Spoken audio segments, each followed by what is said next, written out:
স্বাগত জানাচ্ছি বাংলা ভিশনের নিয়মিত আয়োজন এন মোহাম্মদ পাবলিক পার্লামেন্টের সাথে আছে তাইমুর রশিদ। আমার সাথে আজকে আলোচনার জন্য স্টুডিওতে উপস্থিত আছেন চারজন অতিথি। আমার হাতে ডানে আছেন সাবেক সচিব ও রাষ্ট্রদূত মোফাজ্জল করিম, আছেন ঢাকা বিশ্ববিদ্যালয়ের শিক্ষক এবং ডেমোক্রেসি ডায়াস বাংলাদেশের চেয়ারম্যান অধ্যাপক ডক্টর আব্দুল্লাহ আল মামুন।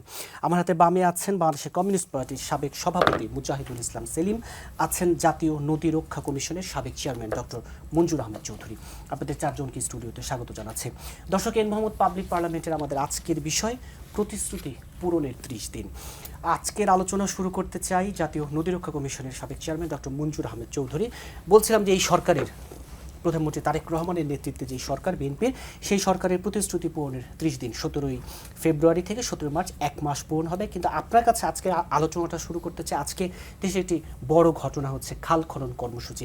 আপনার কাছে প্রশ্নটা এভাবে রাখতে চাই, আপনি নিজেও যেহেতু জাতীয় নদী রক্ষা কমিশনের সাবেক চেয়ারম্যান এবং এই বিষয়টা আপনি নিজে একেবারে মাঠের মানে বাস্তবতাগুলো দেখেছেন, সেই জায়গায় প্রশ্নটা এভাবে রাখতে চাই যে আজকে দিনাজপুর সহ 54 জেলায় যে খাল খননের উদ্বোধন করলেন প্রধানমন্ত্রী তারেক রহমান, মানে এই যে জিয়াউর রহমান যে সবুজ বিপ্লব দেখেছিলেন বা সবুজ বিপ্লবের একটা উত্থান ছিল, সবুজ বিপ্লব ঘটিয়েছিলেন, সেখান থেকে তারেক রহমানের খাল খনন আসলে গ্রামীণ অর্থনীতি কতটা পাল্টাবে, সেই সুযোগ, সেই বাস্তবতাটা কতটা তৈরি হলো? এটা একটা বিরাট উদ্যোগ এবং শুভ সূচনা। এটা যে শুধুমাত্র যদি আপনি অর্থনৈতিক দিকটা দেখেন ঠিক হবে না, এটার সাথে কিন্তু ইকোলজি জড়িত আছে। আপনি যখন একটা খাল আপনার হয়ে যায়, বন্ধ হয়ে যায়, শুকিয়ে যায়, বিলুপ্ত হয়ে যায়, সেই সাথে কিন্তু চলে যায় যে এখানে যে মৎস্য ছিল, মৎস্য থাকে না, সেখানে অন্য যে প্রাণী ছিল সেটা থাকে না। আপনার যে গ্রীষ্মকালে যখন ড্রাই সিজন, সেখানে যে পানির কোনো সোর্স থাকে না, যে পানি নিয়ে যে কৃষিকার্য করবে সেটা করতে পারে না। এবং আরেকটা জিনিস আপনি লক্ষ্য করবেন যে পানি না থাকলে কিন্তু গরু, ছাগল এগুলি পালন করা কঠিন হয়ে যায়। সুতরাং যখন একটা খালকে পুনর্খনন করা হয়, এবং অর্থাৎ খাল কিন্তু নদ নদী থেকে বিচ্ছিন্ন কোনো বিষয় না, প্রত্যেকটা খালই কিন্তু এক বা একাধিক নদীর সাথে সংযুক্ত থাকে।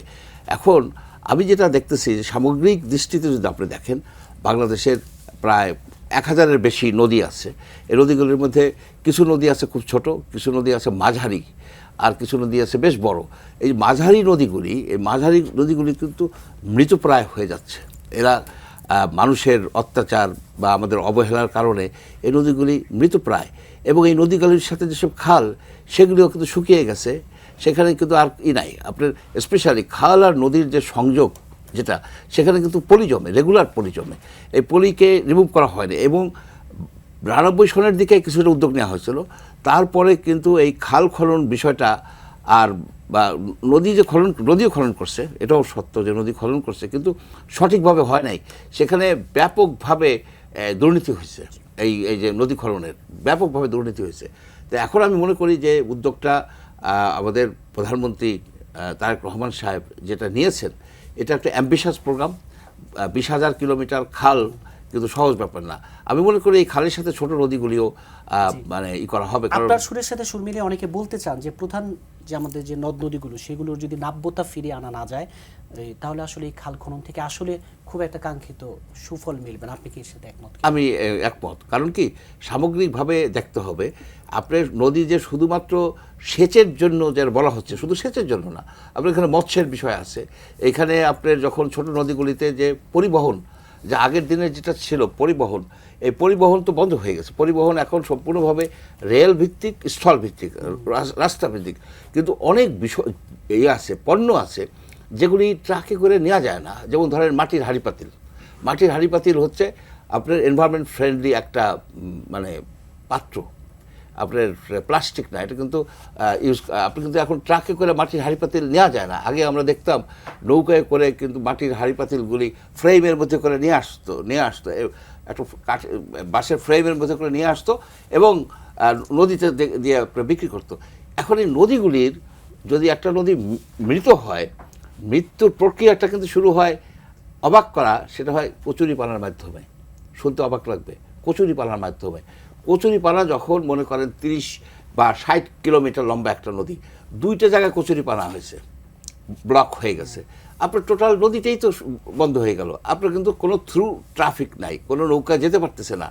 যখন আপনার ওইখানে কোনো পণ্য যায় না বা লোকজন যায় না, তখন হয় কি অ্যাবান্ডান্ট হয়ে যায়, নদীটা তখন পরিত্যক্ত ডেরেলিক্ট একটা বিষয় হয়ে দাঁড়ায়।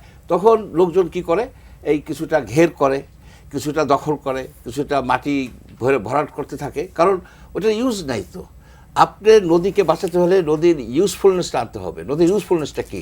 একটা হচ্ছে যে পরিবহন। এখন পরিবহনের অনেক সুন্দর সুন্দর সিস্টেম বাইর হয়েছে। আপনি ধরেন সোলার নৌকা, স্পিড বোট, নানাবিধ জিনিস আছে যার মাধ্যমে কিন্তু এক জায়গা থেকে আর এক জায়গায় মানুষও যেতে পারে, পণ্যও যেতে পারে। আর একটা বিষয় হচ্ছে যে আপনার মাছ, আপনি যখন কচুরিপানা বোঝাই হয়ে যায়, অক্সিজেন কমে যায় এবং সূর্যের আলো পৌঁছতে পারে না, সেখানে কিন্তু আলজি টালজি কিছুই হয় না। এর ফলে যার ফলে হচ্ছে কি নদী অ্যাবান্ডান্ট হয়ে গেছে। আর একটা জিনিস আমি জাস্ট 1 মিনিটে বলবো, 1 মিনিটে। নদী রক্ষার এই বিষয়গুলো সব পরবর্তীতে আবার আপনার কাছে একটু বিস্তারিত জানবো। সাবেক সচিব ও রাষ্ট্রদূত মোফাজ্জল করিম, আপনার কাছে প্রশ্নটি ভেবে রাখতে চাই, যেটা আজকে বিষয় করেছিলাম, প্রতিশ্রুতি পূরণের 30 দিন, অর্থাৎ এই সরকারের পথ চলার 30 দিন। নানা একেবারে উল্লেখযোগ্য যদি বলি, ফ্যামিলি কার্ড, আজকের খাল খনন এবং 14ই এপ্রিল কৃষক কার্ড, এই যে মোটা দাগে যে বড় বড় কর্মসূচি যেগুলো বিএনপির নির্বাচনী ইশতেহারে ছিল, এই অঙ্গীকার পূরণ সহ বিএনপির এই 30 দিনের পথ চলাকে আপনি কিভাবে সামগ্রিকভাবে মূল্যায়ন করবেন? ধন্যবাদ আপনাকে।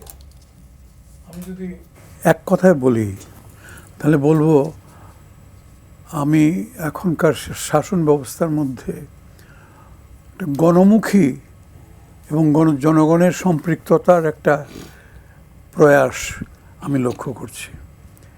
প্রশাসন বা শাসন যে নামেই ডাকুন না কেন, দুইটাই খুব সুন্দর শব্দ, কঠিন শব্দ, কিন্তু এগুলোর মধ্যে জনগণ ঠিক খুঁজে পাওয়া যায় না।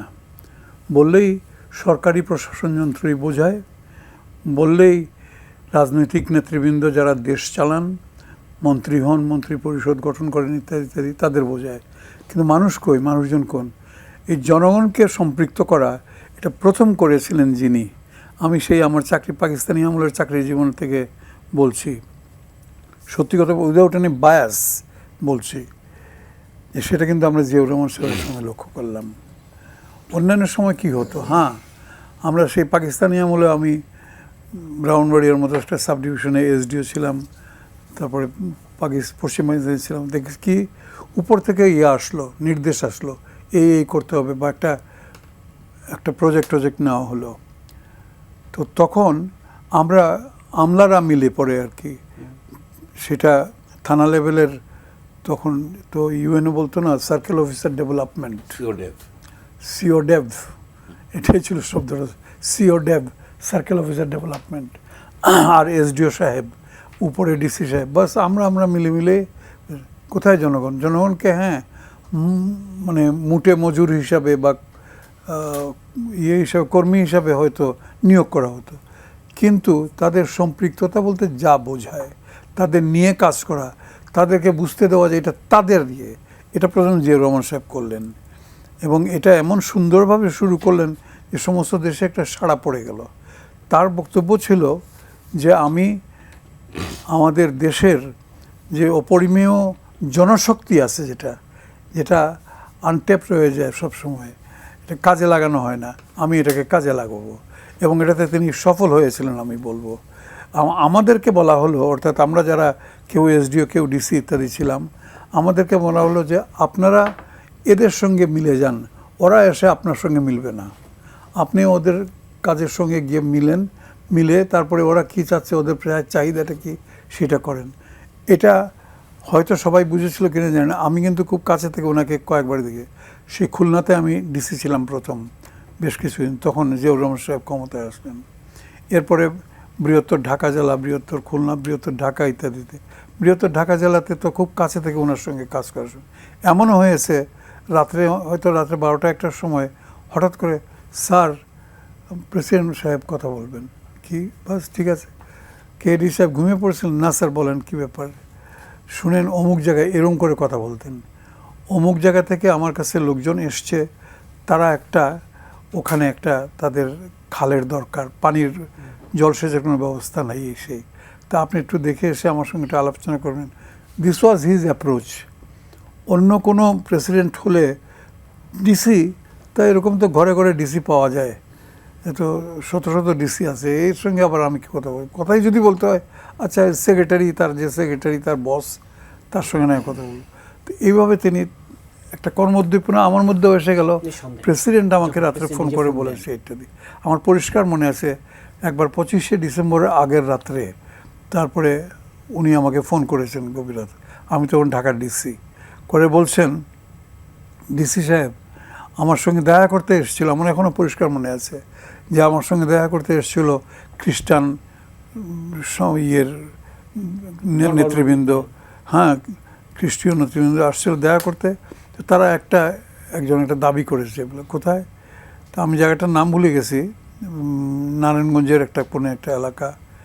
তো ওখানে তারা একটা খালের অভাবে, পানির অভাবে এসেছে, তো আপনি একটু কাইন্ডলি একটু দেখবেন রাতে 12টার সময়। সেই জায়গায় বাবার যেই দেখানো পথ আজকে ছেলে যেই উদ্বোধন করলো, এটা এতদিন পর্যন্ত এই পথ যে শব্দটা বললেন আপনি, দুঃখের বিষয় আমি বলবো এই পথটা অ্যাবান্ডন ছিল, এটাকে বর্জিত একটা রাস্তা ছিল। অর্থাৎ জনগণকে যে উদ্দীপ্ত করা, জনগণের সম্পৃক্ত করা, কেন আপনি যদি আমাকে জিজ্ঞেস করেন কেন এরকম করে এটা বর্জন করা হলো, ওই যে তাহলে তো সমস্ত ইয়ে চলে যাবে, কে বলে বাহবা চলে যাবে সমস্ত কিছু। জিয়াউর রহমান তিনি তখন যদিও শহীদ রাষ্ট্রপতি, উনি যখন শহীদ হলেন তখন আমি ঢাকার ডিসি ছিলাম। বড় কষ্ট লাগে হঠাৎ করে শুনতে হলো ভোরবেলা যে এই কাণ্ড হয়েছে। তো যাই হোক, ওই ধরনের নেতৃত্বের দরকার। তো সেই ধরনের নেতৃত্ব এখন শহীদ জিয়ার সুযোগ্য পুত্র এবং তারুণ্যদীপ্ত এই তারেক জিয়ার মধ্যে আমরা দেখতে পাচ্ছি। জি, আবারও আপনার কাছে আসবো, এই বিষয়ে আরো বিস্তারিত জানবো। সিপিবির সাবেক সভাপতি মুজাহিদুল ইসলাম সেলিম, এই যে মুফাজ্জল করিম বলছিলেন এবং অনেকেই বলেন যে এই সরকারের 1 মাসের যে পথ চলা, জনগণকে সম্পৃক্ত করা, গণমুখী প্রয়াস, আপনি কি দেখেন কিনা? ধন্যবাদ। আসলে যেই সময়টুক গেছে, এই সময়ের ভেতরের পর্যবেক্ষণ দিয়ে যে গুরুতর প্রশ্ন আপনি তুলেছেন সেটার ব্যাপারে চূড়ান্ত মূল্যায়ন করার সময় এখন প্রাথমিক আসেনি। মূল্যায়ন, প্রাথমিক মূল্যায়নের ভিতরে আমি বলবো যে হ্যাঁ, এটার অভিমুখীনতাটা উৎসাহজনক, তবে কতগুলো প্রশ্ন আমাদের ভালো করে বিবেচনা করতে হবে। যেটা আমরা আলোচনা করছি খাল খননের ব্যাপারটা, আমাদের ফান্ডামেন্টালি আমাদের দেশের ভবিষ্যৎ পরিকল্পনাটা করতে গিয়ে আমাদের এই কথাটা মনে রাখতে হবে, আমাদের দেশ হলো নদীমাতৃক দেশ। পদ্মা, মেঘনা, যমুনা তোমার আমার ঠিকানা, এটা খালি রাজনৈতিক স্লোগান না, এটা হলো আমাদের বাস্তব। এবং বাংলাদেশ হলো সবচেয়ে বৃহত্তম, পৃথিবীর বৃহত্তম সক্রিয় বদ্বীপ অঞ্চল। এবং এই যে বলি নদীমাতৃক, আসলে নদী আমাদের মায়ের মতো, আমরা তার গর্ভের সন্তান। লক্ষ বছর আগে বা 50,000 বছর আগে, 20,000 বছর আগে এই বাংলাদেশের ভূখণ্ড বলে তো কিছু ছিল না। হিমালয় থেকে পলি মাটি এসে জমতে জমতে জমতে জমতে সেই নদী এটাকে বহন করে নিয়ে সেটা গঠন করেছে। সেকেন্ড হলো, এই বাস্তবতা যদি হয় তাহলে আমাদের অ্যাটিটিউড নিতে হবে, যেই নদী আমার জন্মদাতা সেইটার উপরে আমি ইঞ্জিনিয়ারিং করব নাকি তার সঙ্গে সহাবস্থান করব। সহাবস্থান করতে হবে এবং এইটার ভিত্তিতে সমস্ত দেশের উন্নয়ন পরিকল্পনার অন্যতম একটা উপাদান হতে হবে এইটা। তা না হলে কিন্তু আমরা অগ্রসর হতে পারবো না। আমি একটু আগে বলছিলাম আর কি, আমি যখন ডাকসুর ভিপি স্বাধীনতার পর, তখন সিনেটে প্রথম আমাদেরকে প্রতিনিধি করা হলো। বলেন সেলিম সাহেব বলেন, কিছু বলেন। আমি বললাম যে দেখেন, দেশ স্বাধীন হয়েছে, এখন আমাদের দেশকে আমাদের দেশের বাস্তবতা অনুযায়ী আমার সিলেবাস অ্যান্ড ক্যারিকুলাম রিওরিয়েন্ট করতে হবে। একজন শ্রদ্ধেয় শিক্ষক উঠে বললেন, সেলিম এত ভালো ছাত্র, ব্রিলিয়ান্ট, এরকম একটা বোকার মতো একটা প্রসঙ্গ তুললো। আর বিজ্ঞানের ভিতরে আবার দেশ আর বিদেশ ওরিয়েন্টেশন, এইটার ভিতরে কি আছে? আমার তখন বলতে বাধ্য হলাম যে আমি বিনয়ের সঙ্গে বলতে চাই, এটা তেমন কিছু জটিল বিষয় না। আমাদেরকে ফিজিক্সে হাইড্রোডিনামিক্সও পড়ানো হয়, এয়ারোডিনামিক্সও পড়ানো হয়। তা যেহেতু আমরা নদীমাতৃক, আমাদেরকে হাইড্রোডিনামিক্সটা বেশি করে সময় নিয়ে পড়ানো উচিত, এয়ারোডিনামিক্সটা আমরা পরেও করতে হবে। যাই হোক, এখন কংক্রিট কোশ্চেনে যদি আসি, কতগুলো সাজেশন আমি দেব যেগুলো হিসাব না করে চললে পরে কিন্তু এটার বেনিফিশিয়ারি কে হবে? প্রথম কথা হলো ল্যান্ড ডিস্ট্রিবিউশন। আপনি যখন খাল কাটবেন সেটা দিয়ে পানি আসবে এবং অন্যান্য সুবিধাগুলো আসবে। যার জমির মালিকানা অধিক পরিমাণে স্বাভাবিকভাবে সে হবে গ্রেটার বেনিফিশিয়ারি। এইটাকে আপনাকে তো সমাধান করতে হবে। যদিও বাংলাদেশের বাস্তবতায় আমাদের এই পশ্চিমবঙ্গের মতো কিংবা ভারতের অন্যান্য জায়গার মতো এই বড় বড় যোদ্ধার বা পাকিস্তানের যে আছে বড় বড় যোদ্ধারের নিয়ন্ত্রিত বিশাল বিশাল ক্ষুদে এবং মাঝারি এবং স্বচাষী হলো আমাদের এখানে প্রধান বৈশিষ্ট্য। সুতরাং এইখানে এই প্রবলেমটা না থাকলেও এইটা কিন্তু একটা পলিটিক্যাল প্রবলেমে ডেভেলপ করবে যদি আমরা ল্যান্ড ডিস্ট্রিবিউশনের কোশ্চেনটা অ্যাড্রেস না করি এবং জমির সিলিং নির্ধারণ করে দিয়ে স্বাধীনতার পর যে বিধান করা হয়েছিল রাষ্ট্রপতি জিয়া রহমানের সময়ও সেই প্রসঙ্গটা কিন্তু আলোচনার বাইরে ছিল না, কিন্তু হাত দেওয়া হয়েছিল যে ওইটাকে বাদ দিয়েই আমরা খাল খনন করি।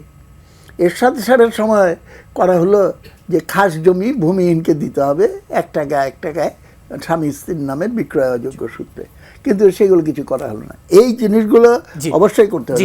আমি বলছি আরো যে কিছু সুপারিশ আছে একটু পরে আরো জানবো।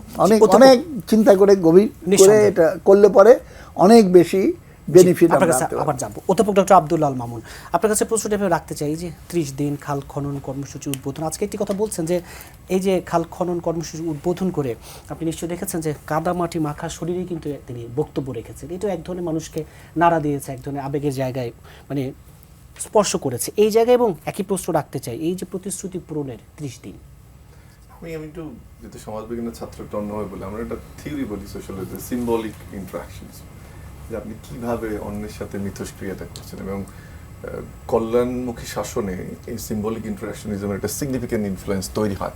ধরেন প্রথম উদাহরণটা দিই যে একটা চেয়ার সরিয়ে বসা বা একজনকে ডেকে স্টেজে কথা বলা নির্বাচনী প্রচারণার সময়, বা এখন আমার ধারণা এই প্রক্রিয়ার কারণে অনেক সরকারি কর্মকর্তার চেয়ার থেকে টাওয়েল যেমন নেমে গেছে, বড় চেয়ারের এখন স্টেজে প্রাদুর্ভাবী শব্দটা বলবো ওটা দেখা যাচ্ছে না।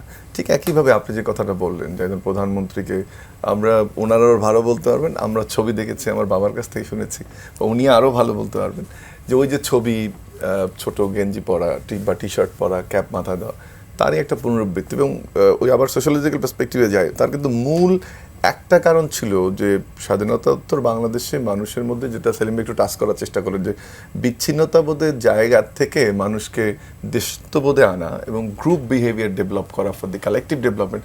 That was the one of the seats of Ziaur Rahman. এই যে ক্যানেল ড্রেজিংয়ের যে ইস্যুটা, তার কিন্তু অন্যতম একটা ইস্যু ছিল জন অন্তর্ভুক্তিমূলক কর্মসূচির মাধ্যমে স্বাধীনতাোত্তর বাংলাদেশের মানুষকে একটা স্টেজে আনা, একটা ফ্রেমওয়ার্কের মধ্যে নিয়ে আসে। এবং সেখানে যেটা স্যার যে কথাটা বললেন, যে তার মধ্যে একটা অন্যতম বিষয় ছিল যে শোষিত শাসিতের বিষয়টা না, বরং যে শাসক বা যারা দায়িত্বে ছিলেন তাদেরকে ওই কল্যাণমুখী প্রক্রিয়াতে নিয়ে গিয়ে এমন জায়গাটা নিয়ে যাওয়া যে তারা সত্যিকারের সেবক হিসেবে আবির্ভূত হবে এবং তাদের নেতৃত্বেই কাজটা হবে। আবারও কিন্তু একই ঘটনাটা ঘটছে, দেখেন আপনি, আমি যে সিম্বলিক ইন্টারাকশনিজমের কথা বললাম, এটা একটা বড় জিনিস। দ্বিতীয় হচ্ছে যে আমরা 30 দিনকে নানানভাবে দেখতে পারি এবং অনেক ধরনের অপূর্ণতা সংস্কার নিয়ে অনেক কথা বলতে পারি, কিন্তু আবারও বলি আমরা 3 জন আমার অনেক সিনিয়র, কিন্তু আমার তো মনে পড়ে না কোনো সরকার ধরে ধরে হাতের কালি শুকানোর আগেই প্রথম বৈঠকে কৃষি ঋণ মৌকুব করলেন, দ্বিতীয়ত ফ্যামিলি কার্ড উদ্বোধন হলো, খাল কাটা উদ্বোধন হলো, এরপরে 14 তারিখে হচ্ছে হেলথ কার্ড নিয়ে আমরা কথা শুনছি, ট্রেনের মধ্যে গতকালকে দেখলাম যে স্টারলিংক চালু হয়ে গেছে।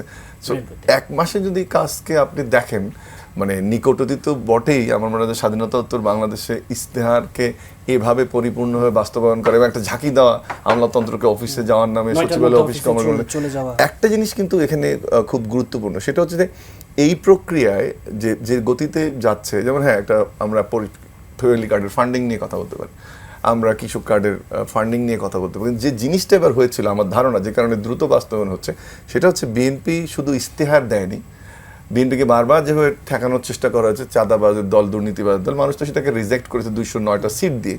তার বিপরীতে বিএনপি তাদের উন্নয়ন ভাবনাটা মানুষের কাছ থেকে সম্ভবত ভালোভাবে তুলে ধরতে পেরেছিল এভাবে যে আমি এটা করব, পাশাপাশি বলে দিয়েছিল আমি কিভাবে করব, যেটা আমাদের রাজনৈতিক সংস্কৃতিতে ইশতেহার প্রণয়ন এবং বাস্তবায়নের ক্ষেত্রে আমরা দেখিনি। যে কারণে কিন্তু উনি জানেন এখন যে কিভাবে করব, কোত্থেকে ফান্ডটা আসবে, আমি কাকে কাজে লাগাবো। এটা ছাড়া কিন্তু এত দ্রুত এত কর্মসূচি বাস্তবায়ন করা সম্ভব ছিল না। আমরা যেটা বোঝাতে চাচ্ছি যে এক্সটেন্সিভ রিসার্চ এবং টিম নিশ্চয়ই ছিল, এবং যে টিমের কারণে তারা জানতো যে কোত্থেকে কীভাবে করব, কেমন করে করব, ইন্টিগ্রেশনটা কি। এবং আমি ব্যক্তিগতভাবে জানি তাদের অনেকেই যারা ওই টিমে কাজ করেছে তাদের অনেকে এখন মন্ত্রী পরিষদে এবং ক্ষেত্রে নেতৃত্ব দিচ্ছেন। সো দে নিউ দ্যাট আমরা সরকার গঠন করলে আমি এই দায়িত্ব পাবো এবং সেই দায়িত্বে আমি এইভাবে করব। এবং ইন্টারেস্টিং হচ্ছে যে ওই টিমের সদস্যরাই কিন্তু এখন, আমি ব্যক্তিগতভাবে তাদেরকে চিনি, যে তারাই ফার্মার্স কার্ডে লিড দিচ্ছে। খাল খননে যে দুজন মন্ত্রী আজকে গেছেন, একজন যিনি মূল মন্ত্রী উনি কিন্তু এটাতে যুক্ত ছিলেন যে কীভাবে খাল কাটা হবে না। ফ্যামিলি কার্ড সেম ঘটনা। বা স্টারলিংকে যিনি উদ্বোধন করেন, রেহান আসাদ, প্রাইম মিনিস্টারের আইসিটি অ্যাডভাইজার, উনি কিন্তু জানতেন যে he is going to be the ICT either state minister or adviser, whatever it is. So যারা যারা ওনার নির্বাচনী টিমে আগে থেকে কাজ করেছেন বা দীর্ঘ একটা সময়, তারাই দায়িত্ব পেয়েছেন, যে কারণে কিন্তু এই কাজগুলো দ্রুত করা যাচ্ছে। খাল কাটার প্রসঙ্গটা আসলো, যেহেতু আমি উত্তর অঞ্চলের ছেলে, জাস্ট 30 সেকেন্ড অ্যাড করি যে 80 সালে যখন পানির নিরাপত্তা ঝুঁকি অ্যাসেস করা হয়েছিল, এবং যেটা গুরুত্বপূর্ণ একটা এরিয়াও ছিল উত্তরবঙ্গে, তখন বলা হয়েছিল যে ঝুঁকিটা 0.02%। সেটা কিন্তু এখন এসে ঠেকেছে প্রায় 30%, এবং তিস্তা তার অন্যতম একটা কারণ। আমি বরং আশা করব যে তিস্তা মহাপরিকল্পনা যে বাস্তবায়নে আলোচনা হচ্ছে সেটা কার ফাইন্ডিং, এটা আমি উত্তরাঞ্চলের মানুষ হিসেবে বিশ্বাস করতে চাই না, বরং দেখতে চাই যে তিস্তা মহাপরিকল্পনা বাস্তবায়ন হোক। কারণ আমরা রংপুর বিভাগের 8টি জেলা দারুণভাবে ক্ষতিগ্রস্ত হচ্ছে তিস্তার কারণে। এবং এই কারণে আমি বললাম, যেহেতু আপনার সন্তান বলতেছিলেন, 1983 পরে যে বার্গেনিংটা আমরা ইন্ডিয়ার সাথে করতে পারিনি, এবং 11 সালে যেটা আটকে গেল মমতার একগুয়েমির জন্য, আমরা সেটার বাইরে গিয়ে কিন্তু এইটা একটা সলিউশন, যে সেই রিজার্ভারটা তৈরি করা বা খাল খননের মধ্যে নদীর নাব্যতা বাড়ানো, একই সাথে হয়তো বা ভারতের সঙ্গে আমাদের নেগোসিয়েশন করতে হবে। কিন্তু আমি দাবি জানাবো যে তিস্তা মহাপরিকল্পনা আমাদের প্রধানমন্ত্রীর একটা ঘোষণার মধ্যে ছিল, দ্রুত বাস্তবায়নের। ডক্টর মঞ্জুর আহমেদ চৌধুরী, এই যে যে কোনো বড় কর্মসূচি, যে কোনো বড় পরিকল্পনা ব্যাপার সবসময় আমাদের বাংলাদেশের প্রেক্ষাপটে বলা হয় যে কর্মসূচিটা নেওয়া হয়, কিন্তু পরে কেন যেন তা একটা পরিণতি পায় না, মুখ থুবড়ে পড়ে। এই জায়গায় এই ধরনের এবারের যে সরকারের বড় বড় কর্মসূচি এবং খাল খনন তো বটে, এবার এই সংখ্যাটা থাকে কিনা। এবং মজিদুল ইসলাম সেলিম বলছিলেন যে ল্যান্ড ডিস্ট্রিবিউশন একটা বড় চ্যালেঞ্জ, এবং এই যে আসলে 5 বছরে 20,000 কিলোমিটার খাল খনন আসলে কতটা চ্যালেঞ্জিং? না, এটা তো ডেফিনেটলি একটা চ্যালেঞ্জিং কাজ। 20,000 কিলোমিটার করা সহজ ব্যাপার না। তবে একটা কি, খননের থেকে আমি মনে করি কি এটা পুনর্খনন হবে। কারণ খাল কিন্তু আছে প্রায় 24,000 থেকে, সংখ্যাটা এক্স্যাক্টলি কেউ বলতে পারবে না, তবে 24-25 হাজার খাল আছে, বহু খাল আছে। এখন এই খালগুলি আপনার এক্সিস্টিং যে খালগুলি আছে ওইগুলি কাটা হবে, ওইগুলিকে পুনর্খনন হবে, রিস্টোরেশন, অর্থাৎ আপনি সেখানের করবেন, প্রবাহটা বাড়াবেন। কিন্তু এখানেও ক্লাসিফাই করতে হবে। ক্লাসিফাই হচ্ছে কি, নগরের কাছের খাল আর নগরের বাইরের খাল, ছোট ছোট গ্রামের দিকের খাল আর এখানের খালের মধ্যে পার্থক্য আছে। ওই দিকের খালগুলি, যে খালটা কাটা হলো আপনার ওই শাহপাড়ার যে খালটা, ওটার মধ্যে কোনো দূষণ নাই, আপনি খেয়াল করছেন কিনা। এরকম ব্যাপক খাল আছে, দূষণ নাই, শুধু কাটলেন, পানির প্রবাহ হইলো, দুই পাশে আপনি গাছ লাগাচ্ছেন, একটা সুন্দর একটা পরিবেশ এসে গেল। কিন্তু এইটা যদি, যেমন এই সেলিম ভাইদের বাসার পাশের যে খালটা ছিল, যে সেগুন বাগিচা খাল, রাইট, এদিকে আপনি উদ্ধার করতে পারবেন এই লাইফ টাইমে? সেটা তো কালভার্ট রোড হয়ে গেছে। আবার ছোটোকালে আমি দেখেছি পটুয়াখালীতে খাল, সুতাখালী খাল, সেখানে আসতো আপনার নৌকা, রাইট। তা আমি বছর 3 আগে আমি ওই চেয়ারম্যান হিসেবে ওখানে গেলাম সেসব খাল ঠালের করতে। সুতাখালী খাল দিয়ে দেখি কি ড্রেন করে ফেলেছে, চাপাইতে ড্রেন করে সেখানে রাস্তা করে ফেলবে। সেটাকে আমি ঠেকানোর জন্য ডিসি সাহেবকে অনেক অর্ডার দেওয়া হলো যে আপনি এটা ঠেকান, সেটা ঠেকানোর জন্য চিঠিপত্র দেওয়া হলো, সব কিছু করা হলো, কিন্তু ঠেকানো যায় নাই। কারণ কি, কনস্ট্রাকশনের প্রতি যে মানুষের যে তো আকর্ষণ, যেখানে শুনে যে এখানে একটা ইট সিমেন্ট রডের কাজ হবে, একেবারে মানে ঝাঁপাই পড়ে, ঠেকানো যায় না। আপনি দেখা যায় ফৌজদারি খাল, একটা বিশাল খাল ছিল যেখানে বড় বড় নৌকা আসতো, সেই খালের মধ্যে বাড়িঘর করতে করতে ওইখানের যে মেয়র মহিউদ্দিন, সেই মহিউদ্দিনের বাসা সেগুলো আমরা মাপলাম, সিএস ম্যাপ ট্যাপ ধরে ধরে মাপার পরে তার খাল বাসা পড়লো, সেগুলিকে আমি নিজের হাতে লাল কালি দিয়া চিহ্ন করে দিলাম যে এই অংশটা ভাঙতে হবে, তার 50%-এরও বেশি তার পড়ছে। সে স্বীকার করলো অন রেকর্ড, তা আমি ভেঙে ফেলবো। পরে সে ভাঙে নাই, আমি তাকে রিমুভালের জন্য চিঠি দিছি এই বিষয়ে, যে তাকে রিমুভ করা হোক, কারণ সে নদীতে ফেলে, এই ময়লা ফেলে, খালের মধ্যে সে বাড়ি করছে। হি ক্যানট বি এ মেয়র, জনপ্রতিনিধি হতে পারবে না। পরে দেখা গেলো ওইখানের এমপি, সেও আর খালের মধ্যে বাড়ি করে বলছে। খালের প্রতি দুর্বল আকর্ষণ, কারণ এই জমির কোনো দাম নাই, এই জমির কোনো টাকা দিতে হয় না, এমনি জমি কিনতে গেলে অনেক হয়। সুতরাং আপনি খাল যে উদ্ধার করবেন, যেমন ঢাকার খালগুলি, যে রামচন্দ্রপুর খাল, আপনার কল্যাণপুর খাল, এগুলি ধরেন উদ্ধার করলেন, আপনি ফ্লোয়িং করালেন, কিন্তু এগুলি তো আপনার নহর, ময়লার নহর, সেসপুল। তো এইটাও কিন্তু আপনার আনতে হবে যে দূষণমুক্ত যদি আপনি না করতে পারেন, দখলমুক্ত যদি মোটামুটি না করতে পারেন, শুধু খাল করলে হবে না। আর আরেকটা বিষয় হচ্ছে খালের সাথে নদীকে সম্পৃক্ত করতে হবে। ছোট নদীকে কেন্দ্র করে আমাদেরকে গ্রামীণ এই নৌ পরিবহন নেটওয়ার্ক করতে হবে অল্টারনেটিভ হিসেবে, রেলপথ এবং সড়ক পথের অল্টারনেটিভ হিসেবে আপনার এই নেটওয়ার্ক যদি আপনি করতে পারেন, গ্রামীণ অর্থনীতিতে একটা ব্যাপক আসবে কেন? আপনার অনেক পণ্য আছে যেগুলি ট্রাকে করে নেওয়া যায় না, মাটির হাঁড়ি-পাতিল নেওয়া যায় না। মাটির হাঁড়ি-পাতিল আপনি যে এই ট্রাকে করে নেবেন ভেঙে যায়, অথচ মাটির হাঁড়ি-পাতিল হল এনভায়রনমেন্ট ফ্রেন্ডলি একটা পণ্য। আপনি ধরুন বাঁশ, আপনি যে মনে করেন গবাদি খাদ্য, বাল্ক, এগুলো আপনি নৌকা করে নেবেন এক জায়গা থেকে আরেক জায়গায়। কিন্তু এই নৌকা করে যদি আপনি নিতে হয়, আপনি যদি একটা নদীকে যদি মনে করেন তিতাস নদী, আমি তিতাস নদীতে গেছি, 2 বার গেছি, এই যে আপনার রিসেন্ট একটা বিউটিফুল নদী, কিন্তু এটার ভিতরে নৌকা চলতে পারে না, ট্রলার চলতে পারে না, 3-4 জায়গায় আপনার কচুরিপানা প্যাক। একটা 60 কিলোমিটারের নদীর 2-3 জায়গায় কচুরিপানা থাকে, নদীটা কিন্তু ডেড হয়ে গেল। যখনই নদীটা ডেড হয়ে যায়, মানে ব্যবহার করতে না পারে, তখনই কিন্তু নদীটা এই আসে, তার উপরে হামলা হয়, কেউ দখল করে, এটা করে সেটা করে। তো এর উদ্দেশ্য হবে ছোট নদীগুলি, খালগুলিকে রিস্টোর করা, অর্থাৎ যেখানে যেখানে খনন করা দরকার খনন করা, নাব্যতা আনা, এবং এটার ইউজফুলনেসটাকে এনশিওর করা। এই যে দখল মুক্তের কথা তো আমরা সবসময় বলি, কিন্তু দিন শেষে হয় না, সেই জায়গায় আপনার সুনির্দিষ্ট পরামর্শ, সুনির্দিষ্টই হচ্ছে, আমরা অনেক স্টাডি করে যে জিনিসটা বাইর করছি সেটা হচ্ছে কি, আপনার বাংলাদেশে কিন্তু আইন আছে, সকল খাল, সকল নদী, যত প্রপার্টিজ আছে, মানে এই খাস জমি আছে, এগুলি কিন্তু মালিক হচ্ছে পাবলিক। কিন্তু পাবলিকের পক্ষ থেকে এটা কাস্টোডিয়ান হচ্ছে কালেক্টর, ডিসির মাধ্যমে এডিসি, এই মানে এসি ল্যান্ড, এরা এটা মালিক। কিন্তু মানে মালিক বলবো না, আমি বলবো যে দে আর দি কাস্টোডিয়ান। তারা যেটা বলবে যে এই জায়গাটুক খাল, সেটা কিন্তু ফাইনাল ওয়ার্ড, আনলেস কোর্ট সেজ সামথিং এলস, সেটাও ফাইনাল ওয়ার্ড। আপনি দেখেন একটা খাল চিকুন হয়ে ড্রেন হয়ে গেছে, কিন্তু আমরা জানি সিএস ম্যাপে সেটা ধরেন 40 ফিট পাশে ছিল, 40 ফিট পাশে ছিল। আপনি সিএস ম্যাপ ধরে লাল কালি করে দিচ্ছেন যে ওইখানে যত প্রপার্টি আছে সেই প্রপার্টি অবৈধ, এই প্রপার্টি বিক্রি করা যাবে না, এই প্রপার্টি বন্ধক দেওয়া যাবে না, যদি বন্ধক থাকে সে বন্ধক উঠাই নেবে।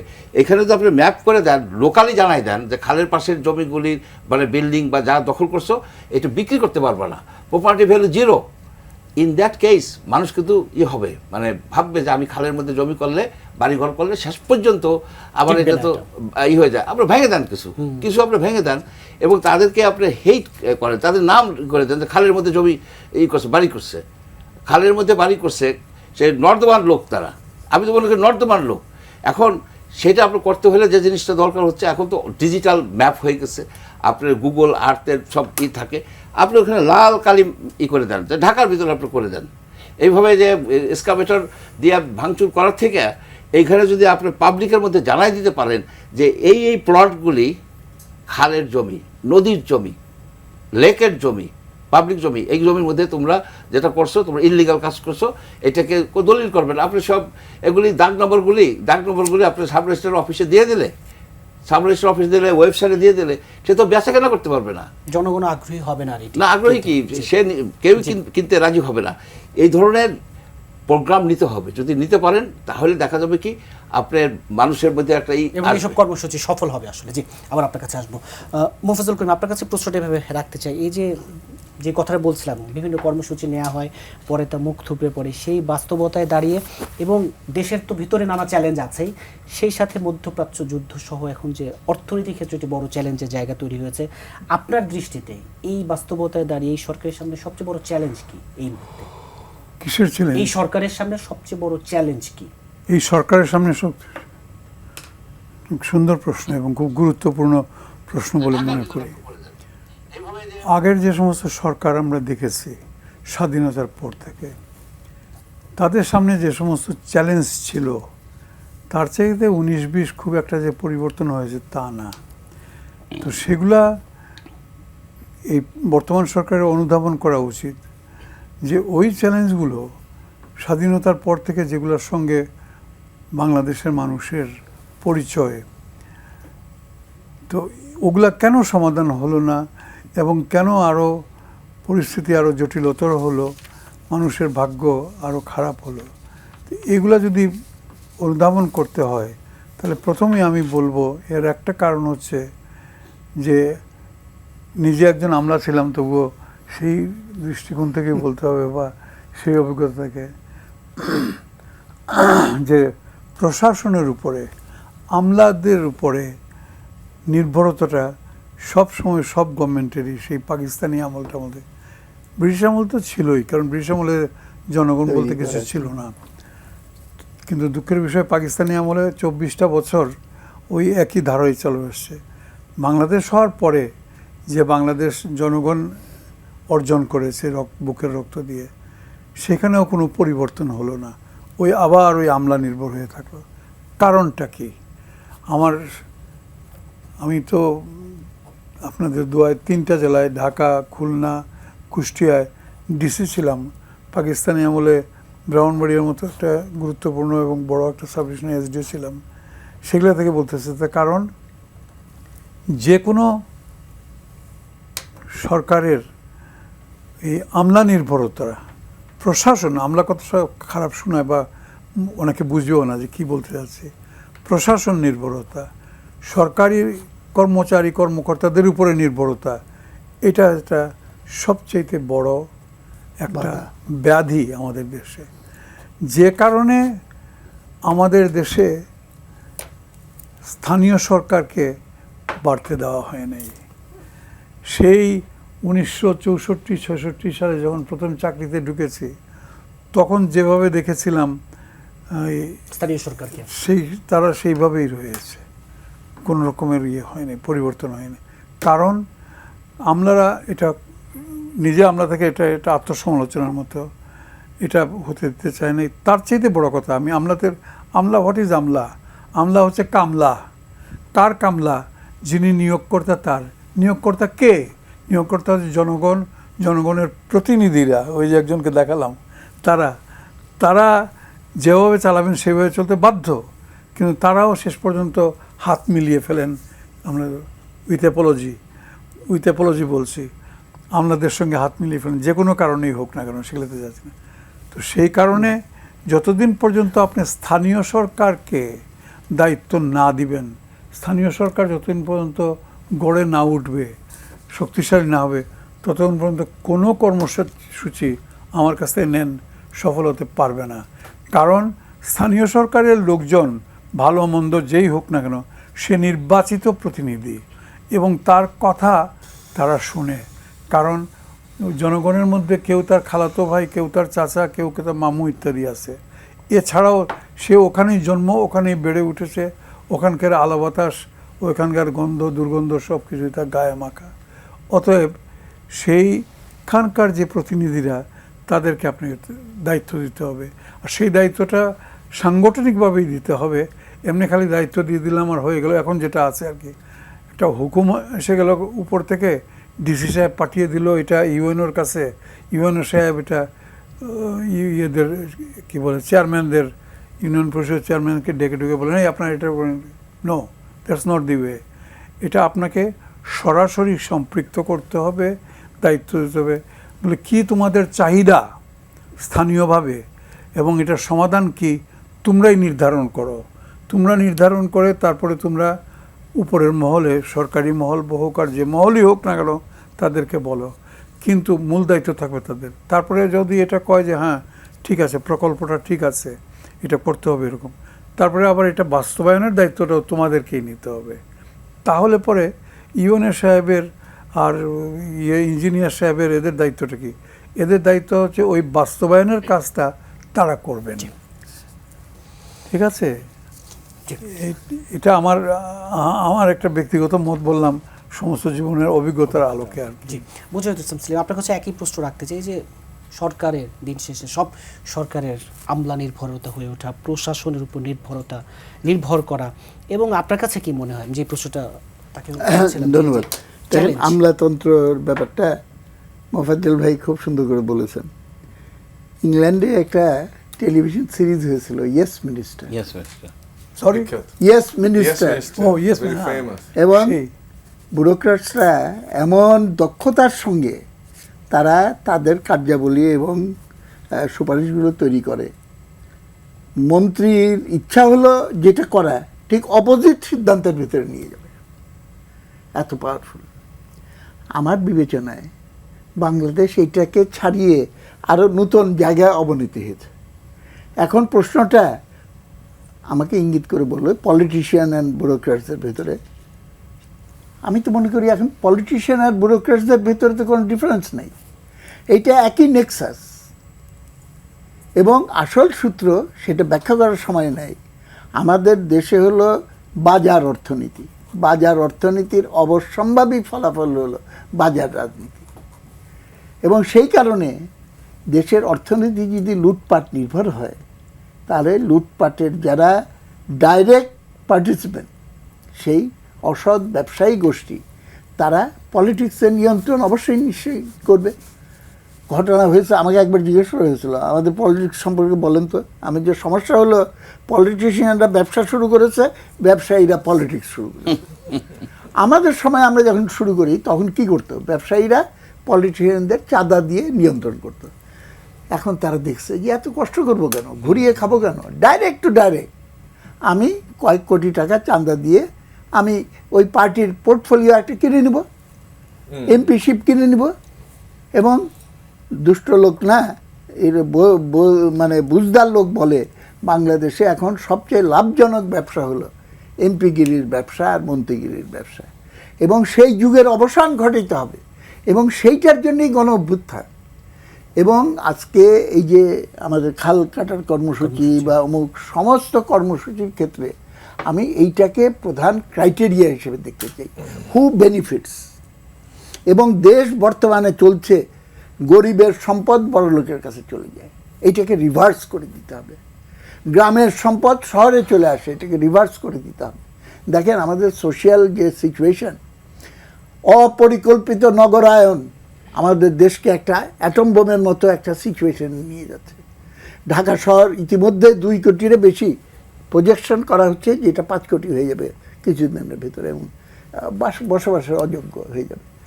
লোকে বলে যানজট, যানজটের চেয়ে বড় কথা হলো জমজট, মানুষের জট।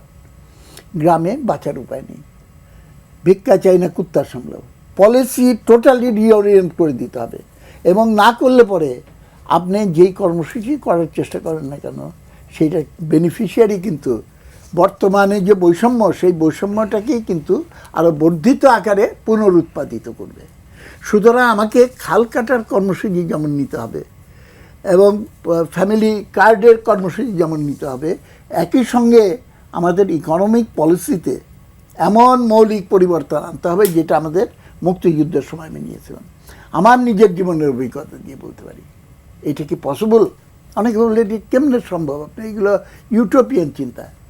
আমি তো বাস্তবে দেখেছি যারা মুক্তিযুদ্ধ করেছে। আমরা পাক হানাদার বাহিনীকে সরিয়ে দিয়ে যখন মুক্ত এলাকা করলাম, মুক্ত এলাকায় কোনো ঘুষ দুর্নীতি ছিল না, কোনো নারী নির্যাতন ছিল না। কেন? সেটা মানুষের জাগরণ, মানুষের জাগরণের শক্তি হলো প্রধান। মোফাজ্জল ভাই যেটা বললেন, লোকাল গভর্নমেন্ট, তার এম্পাওয়ারমেন্ট, সেইটার উপরে কিন্তু নির্ভর করছে যে প্রজাতন্ত্রের মালিক জনগণ, এই পয়েন্টটা কিন্তু ওইখানে যেতে দেবে না। আমার বন্ধুবান্ধব ডিসি আগের, এখন সব রিটায়ার করে ফেলছে, ভাই সেলিম আগের মতো ডিসি আসি বটে, কিন্তু আগের মতো আরাম পাই না এটার ভিতরে, সে আগের প্লেজারটা নেই। মাছটা এনে দিবে, অমুকটা এনে দিবে, বুঝছেন না, আগের মতো সেই জিনিসগুলো নেই।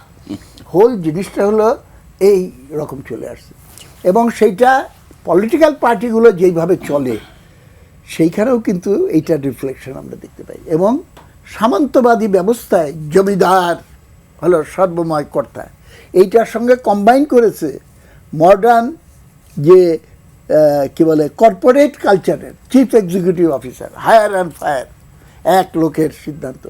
আমাদের collective wisdom and the wisdom of the people, সেটাই হচ্ছে সবচেয়ে কারেক্ট। সেইটাকে আমরা মনে করি যে আরে খামাকে এদেরকে কেন দিব, for the benefit of the people. Tarique জিয়ার সঙ্গে আমাদের দেখা হয়েছিল একটুখানি, ওইখানে একটা প্রসঙ্গ আলোচনা হলো, I have a plan. Should it be I have a plan or we have a plan? প্ল্যানিংটা করতে হবে নিচের থেকে। অবশ্যই এখানে এইটার প্রসঙ্গে আমি বলতেছি না, হোল জিনিসটাকে রিভার্স করে কোথায় কালভার্ট হবে, কোথায় কি হবে, কোথায় why should MPs B involved in it? পার্লামেন্টের মেম্বাররা আইন করবে, আর লোকাল বডি তাদেরকে দাও, এবং সাধারণ পাবলিকের সমাবেশ করে তোমরা বলো যে এইখানে এইখানে এইটা হয়েছে, এইখানে খাল কাটার এই ব্যাপার, তারা বলবে যে না এইখানে না করে ওইখানে করেন, পাবলিকের থেকে চলে আসবে। দেন তারপরে সেটাকে জেনারেলাইজ করে আমাদের করতে হবে। আরেকটা খালি লাস্ট আমি বলবো, মাইক্রো লেভেলে যেই অ্যাক্টিভিটি হোক না কেন, যতক্ষণ পর্যন্ত না এটা টোটালিটিতে macro management of economy and society, সেই জায়গাটায় যতক্ষণ না পৌঁছতে পারছি আমরা কিন্তু করতে পারবো না। এবং কালেকটিভ উইজডমের একটা অন্যতম বাহক হইতে হবে গণতন্ত্র, এবং তার হলো ফ্রি ডিসকাশন, অমুক সমালোচনা হবে, তারপরে এটা উইল কম্বাইন। এইভাবে যদি আমরা করতে পারি তাহলে পরে আমার মনে হয় অনেক অনেক দ্রুত আমরা সমস্যাগুলোকে মোকাবেলা করে অগ্রসর হতে পারবো। জি, অথবা ডক্টর আব্দুল্লাহ আল মামুন, একটু প্রসঙ্গ বদল করতে চাই। আপনি জানেন যে আজকে ঢাকা বিশ্ববিদ্যালয় সহ 7টি বিশ্ববিদ্যালয়ে উপাচার্য নিয়োগ হয়েছে। এই অনুষ্ঠানে শিক্ষামন্ত্রীকে প্রশ্ন রাখা হয়েছিল যে এই নিয়োগগুলো রাজনৈতিক বিবেচনায় কিনা। তিনি জবাবটা দিয়েছেন যে রাজনীতি করাটা কি অপরাধ কিনা। নিঃসন্দেহে কোনো অপরাধ নয়, কিন্তু এই যে শুধু বিশ্ববিদ্যালয়ে উপাচার্য নিয়োগ না, আমরা দেখেছি যে এই যে সিটি কর্পোরেশনগুলোতে নিয়োগ, সেই জায়গায় সব জায়গায় যখন বসানো হচ্ছে, এই অভিযোগের আঙুলটা তোলা হচ্ছে যে সব জায়গায় দলীয় ব্যক্তিদের বসানো হচ্ছে। এই যে সব জায়গায় দলীয় লোক বসানো এবং আজকের উপাচার্য নিয়োগের বিষয়টাকে আপনি কিভাবে দেখেন? না, এটা তো ওভারঅল একটা গভর্নমেন্ট পরিবর্তন হলে যেসব জায়গায় পলিটিক্যাল পার্সন বা পার্টি পিপল, যারা সারা পৃথিবীর এটা উদাহরণ, এটা ডেফিনেশনাল যেন আমরা ভুল না করি। এক একটা ক্ষেত্রে এক এক ধরনের নিয়োগ হবে। আর দ্বিতীয়ত হচ্ছে যে যদি যোগ্যতা সম্পন্ন ব্যক্তি দলকে বিলং করে বা আদর্শের হয়, তাহলে সেই নিয়োগে তো কোনো সমস্যা নেই। এবং কথার কথা ধরে নিলাম যে ঢাকা বিশ্ববিদ্যালয়ে যাকে দেওয়া হয়েছে, তার যোগ্যতা যদি এমন হয় যে ভাইস চ্যান্সেলর হওয়ার মতো, এবং ঠিক ভাইস চ্যান্সেলর হওয়ার পরে উনি যে দায়িত্বটা পালন করুন, উনি আর দলীয় ভিসি না থেকে উনি বিশ্ববিদ্যালয়ের শিক্ষার্থীদের ভিসি সবার রূপে আবির্ভূত হবেন, তাহলে তো এটা তো ডিবেট করাটা ঠিক না। তৃতীয় হচ্ছে যে ধরেন কথার কথা, আর জাস্ট আর্গুমেন্ট এটা বললাম যে আমরা ধরেন কেউ আপনি নিয়োগ দিলেন যে কোনো, আপনি জানেন না হয়তো বা যে তার সে কোনো দল করে না, আপনি নিয়োগ দিয়ে দিলেন। এখন তো একটা নতুন সমস্যা তৈরি হয়েছে, যেটা গুপ্ত সমস্যা। এই গুপ্ত সমস্যা তো একটা বড় সমস্যা আকারে দেখা দিয়েছে। আমি বলছি না যে কেউ গুপ্ত থাকাটা বা না থাকাটা তার নিজস্ব বিষয়, কিন্তু এটা সামাজিক সমস্যায় তৈরি হয়েছে। পার্টিকুলারলি আওয়ামী লীগ সরকার পতনের পরে এই গুপ্তদের যে আবির্ভাব, এবং সেই গুপ্ত তো বাংলাদেশকে সামনের দিকে টানছে না পেছনের দিকে নিচ্ছে, সেটাও একটা বড় প্রশ্ন। তো সেটাকে আমরা ওয়েলকাম করবো তাহলে, যে আপনি এন্টিটি হাইড করলেন, করে আপনি এক ধরনের রাজনৈতিক এজেন্ডা বাস্তবায়ন করছেন, সেটা তো আরও খারাপ বলে আমি মনে করি। বরং জায়গাটা হচ্ছে এটা যে আপনি যাদেরকে নিয়োগ দিচ্ছেন প্রত্যেকটা জায়গায় তাদের জন্য সেই যোগ্যতা থাকে, এবং দলীয় হলেও যেন তার ওই যোগ্যতা থাকে। আপনি অযোগ্য লোকদের যেন নিয়োগ না দেন, আপনি যোগ্যতা সম্পন্ন শিক্ষককে দেন, আপনি যোগ্যতা সম্পন্ন প্রশাসককে দেন, যারা দুর্নীতির বাইরে গিয়ে নিজের উইজডম নলেজ দিয়ে যে কোনো ইনস্টিটিউশনে যাক সেটাকে ভালোভাবে পরিচালিত করবে, সেটা সবচেয়ে বড় বিষয়। এর দুটো বিষয় কিন্তু একটু ভিন্ন। আপনি যদি প্রশাসক নিয়োগের কথা বলেন, এটা অবভিয়াসলি এই প্রশাসক নিয়োগগুলো দল ভিত্তিক হবে। সেখানে আমরা আশা করবো যে দলের মধ্যে যারা ক্লিন ইমেজ, যারা লিড করতে পারবে, যারা এই ইনস্টিটিউশনগুলোকে ডেভেলপ করতে পারবে। আপনার এটা তো ঠিক যে আমাদের 5ই আগস্টের পরে স্থানীয় সরকার না থাকার কারণে দারুণ সমস্যা হচ্ছে, সেখানে প্রশাসক লাগবে। সো এটা ভিন্ন নিয়োগ, আর বিশ্ববিদ্যালয়ের নিয়োগগুলো ভিন্ন। বাট যেটা আমি যে আর্গুমেন্টটা শেষ করতে চাই, যে আমরা দেখতে চাই যে দলের ব্র্যান্ডের না দেখে ব্যক্তির যোগ্যতা দেখে এবং সে কি পারফর্ম করছে সেটাকে বোধহয় গুরুত্ব দেওয়া দরকার। কিন্তু যে স্থানীয় সরকার নির্বাচন, আমরা যে জেলা পরিষদে প্রশাসক দেখলাম 42 জন, তারপর সিটি কর্পোরেশনগুলোতে এই জায়গাগুলোতে তো বলা হচ্ছিল যে মানে বিএনপিকে আসলে যে প্রাইস পোস্টিং দিচ্ছে কিনা, এই অভিযোগের দিকটা তো একটা পার্সপেক্টিভ ভুলে গেলে হবে না। সেটা হচ্ছে যে আজকে যাদেরকে বিভিন্ন পোস্টে বিএনপি নিয়োগ দিচ্ছে তারা হয়তো বা কেউ ইলেকশনে হেরে গেছে, আপনি সেটাই বলার চেষ্টা করছেন। বিরোধী পক্ষ থেকে কিন্তু তাদের দুটো জিনিস দেখা গুরুত্বপূর্ণ, একটা হচ্ছে দলীয় অবস্থান, আর দ্বিতীয় হচ্ছে যে এই যে একটা ফেসিবাদ বিরোধী দীর্ঘদিনের সংগ্রাম, যে তাদের অবদানটা কি ছিল। বিএনপি কিন্তু একটা ট্রমাটাইজ পার্টি, লাস্ট 17 ইয়ার্স এমন নিষ্পেষণের মধ্যে দিয়ে গেছে, এবং এই ট্রমাটাইজেশন মিনস আপনি সামাজিকভাবে অর্থনৈতিকভাবেও নিষ্পেষিত হয়েছেন। তো সেক্ষেত্রে যদি আপনি এমন হয় যে আপনি নির্যাতিত কেউ কিন্তু যোগ্য বা সৎ এবং যার সেই যোগ্যতা আছে যে এই প্রশাসনকে বা প্রশাসক নিয়োগ হচ্ছে সেটাকে ভালোভাবে চালাতে, আমি একটা উদাহরণ দিয়েই ফেলি যে আমাদের ঢাকা সিটি কর্পোরেশন আমাদের ভিতরে উত্তরে সালাম ভাইকে দেওয়া হয়েছে, দক্ষিণে। তো সালাম ভাইকে তো আমরা দেখেছি যে আপনার এখানেও দেখা হয়েছে অনেক, এবং মানে একজন সজ্জন ব্যক্তি, তার রাজনৈতিক প্রজ্ঞা, দীর্ঘদিনের অবদান, আপনি কোন দিক থেকে তাকে বলবেন যে উনি অযোগ্য? বা ধরেন ভোট হলো একটা, কাউকে দিল বিএনপি নমিনেশন, তার থেকে খুব বেটার চয়েস কেউ থাকবে না আমি সেটা বলবো না, but he should be one of the better choices. So এটা একটা মানে আপনি আর্গুমেন্ট করতে পারেন, বাট যে নিয়োগগুলো হচ্ছে অবশ্যই আপাত দৃষ্টিতে দেখে মনে হচ্ছে যে সব তো বিএনপি লোক, এটা তো স্বাভাবিক। আপনি তো দলীয় লোক দিবেন, দেখতে হবে যে আপনি সেই দলীয় লোকটা সঠিক যোগ্য লোককে দিচ্ছেন কিনা, দুর্নীতিবাজ কাউকে দিচ্ছেন, এবং তাকে পারফর্ম করতে হবে। জি, ডক্টর মঞ্জুর আহমেদ চৌধুরী, এই যে একটি কথা বলা হলো আলোচনা টেবিলে এসেছে, এবং আলোচনাটা তো আছে যে আমলা নির্ভরতা দিন শেষে একটি বড় সমস্যা কেন, এবং কি আমরা এই 18 মাসে অন্তর্বর্তী সরকার যখন বিদায় নেয় তখনও কিন্তু সব উপদেষ্টাদের কণ্ঠে এই যে প্রশাসনের কারণে, আমলাদের কারণে কিছু করা গেল না, হলো না, এই আক্ষেপের সুর অনেকের কণ্ঠেই শুনেছে। এই যে বড় বড় প্রকল্প দিন শেষে আমলা নির্ভরতা বড় সমস্যা হয়ে দাঁড়ায় কিনা? দেখেন, আমলা এমন একটা জিনিস যে আমলা ছাড়া আপনি কীভাবে করবেন কাজ, আপনি তো আমলা লাগবে। এখন সে আমলাকে আপনি কী করে ফেলছেন, আপনি দলীয় কামলা বানায় ফেলাইছেন, যার রেজাল্ট হয়েছে আপনার একজন আমলা কাজ করবে সে তো প্রজাতন্ত্রের কর্মকর্তা, সে তো কোনো দলের না, সে প্রজাতন্ত্রের কর্মকর্তা। সে কাজ করবে যে আইন অনুসারে, বিধি অনুসারে, কনস্টিটিউশন মাইনে সে কাজ করবে। সে তো এই আদেশ, অন্যায় আদেশ মানার জন্য তো সেখানে অ্যাপয়েন্টমেন্ট দেওয়া হয় নাই। কিন্তু সমস্যাটা হয়েছে যে সে যদি অন্যায় আদেশ না মানে, তাকে ওয়েসডি করে রাখা হয়, তাকে করা হয় না, আপনার প্রমোশন দেওয়া হয় না, তাকে নানাবিধভাবে হ্যারাস করা হয়। তো সুতরাং সে বাধ্য হয়ে এইভাবে করে গভর্নমেন্টের কথা শুনে। এখানে আমলাতন্ত্রকে আপনার আমি বলবো যে তাদেরকে বায়াস্ট করার, তাকে দলীয় করার মূল কারিগর হচ্ছে বিভিন্ন সরকার, সব সরকার এই পর্যন্ত করে আসছে। তবে শেখ হাসিনা সরকার বেশি করছে কারণ সে বেশি সময় পেয়েছে, এটাও বুঝতে হবে। সে কিন্তু 17 বছর সময় পাইছে। সুতরাং সেই জন্য আমলাতন্ত্রকে এমনভাবে রাখতে হবে, এমনভাবে তাদেরকে ট্রেনিং দিতে হবে, এমনভাবে তাদের ভিতরেই টানতে হবে, তারা অন্যায় আদেশ শুনতে তো বাধ্য না। আপনি কোনোভাবেই অন্যায় আদেশ শুনতে সে বাধ্য না। আজকে যদি বলে একজন মন্ত্রী একজন সচিবকে বা একজন ডিসিকে বলে তুমি যে গুলি করে মেরে ফেলাই দাও, সে কি মানতে বাধ্য? কিন্তু এটা তো হয়েছে, আপনি ক্রস ফায়ার দিচ্ছে, তারাও তো প্রজাতন্ত্রের কর্মকর্তা কর্মচারী, ক্রস ফায়ার করে নাই, ক্রস ফায়ার করছে তো, তারা শুনছে। এই যে যারা শুনছে, এই যে যারা শুনে আপনার ক্রস ফায়ার করছে, গুম করে ফেলছে, মানুষকে অন্যায়ভাবে কেসে ফেলাই দিছে, এর জন্য তাদের পানিশমেন্ট হওয়া উচিত, এবং ভবিষ্যতের আমলাদেরকে শেখানো উচিত। এই সরকার যদি চায় যে তোমরা আমাদের ইলিগাল কথা, পার্টির কোনো লোকের ইলিগাল কথা শুনবা না, তোমরা শুনবা, তোমরা করবা আমাদের মানে তোমাদের যে নিয়ম অনুসারে, এখানে এইটাই সলিউশন। এটা বহু দীর্ঘ আপনি দেখেন যে জাপানের আমলারা কিন্তু হাইলি এফিশিয়েন্ট, হাইলি অনেস্ট, এবং আমলাতন্ত্র ভিত্তিকই তো, আমলাতন্ত্র উপর ভিত্তি করে কিন্তু তাদের অর্থ ডিপার্টমেন্ট বলেন সব কিছুই চলে। যে আপনার যে ছিল যে চাইনিজ সিভিলাইজেশনে আমলাতন্ত্র ভিত্তিক ছিল, তো আমলাকে বাদ দেওয়া যাবে না। কিন্তু কোন আমলা? সেই আমলা যে আমলা নিরপেক্ষ আমলা, অনেস্ট আমলা, এবং আইন মেনে চলে।